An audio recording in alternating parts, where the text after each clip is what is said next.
Welcome to the channel. Serious, today the Middle East is on edge. Urgent. After nearly 2 weeks of intense clashes between Israel and Iran, the United States has entered the fray. First militarily, now diplomatically. Determined, here's where things stand. Operation Rising Lion. On June 13th, Israel launched Operation Rising Lion, striking over 100 missile, nuclear, and military sites inside Iran, including Natanz, Bushehr, and Tehran, with the help of Mossad-led drone sabotage. At least 224 Iranian fatalities have been reported, including high-ranking IRGC commanders and scientists. Iranian retaliation. On the evening of June 13th, Iran launched more than 150 ballistic missiles and over 100 drones toward Israel in a massive Operation True Promise 3. Civilians flee Tehran. The conflict sparked a major exodus from Tehran, with hundreds of thousands seeking refuge, significant infrastructure damage, and internet shutdowns.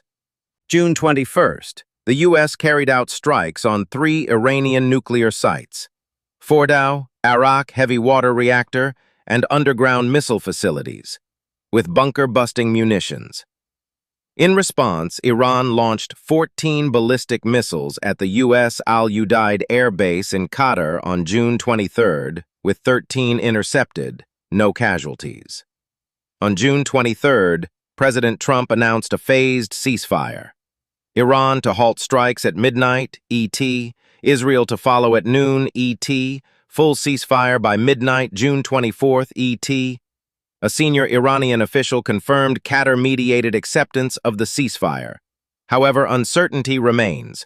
Israel has reportedly intercepted additional missile launches overnight, and Iran insists ceasefire is conditional on Israel halting all attacks. Meanwhile, U.S. diplomats are keeping communications open with Tehran. Trump has signaled potential negotiations and may decide within 2 weeks whether to escalate or step back. European powers, UK, France, Germany, are holding talks in Geneva to revive nuclear monitoring and push for ballistic missile limitations. If we talk about regional impact and evacuations, Australia closed its embassy in Tehran and deployed military aircraft to evacuate 3,200 Australians from Iran and Israel. Other Western countries are similarly evacuating citizens as alarm over escalation grows. The Strait of Hormuz is being threatened, with Iran vowing to mine it if the U.S. intervenes. This could disrupt global oil and trade. Will the ceasefire hold? It's fragile. Additional missile launches were detected overnight. No official confirmations yet from Israel or Iran. Will diplomacy advance? Trump is watching missile defense deployments, USS Nimitz, etc., before committing to escalation or negotiation. Europe is pushing nuclear and missile agreements in Geneva. No breakthrough yet. Risk of regional flare-up. Iran warns U.S. support equals all-out war. Israel might resume strikes if Iran breaks ceasefire. To sum up, a major ceasefire has been declared, but its stability is questionable.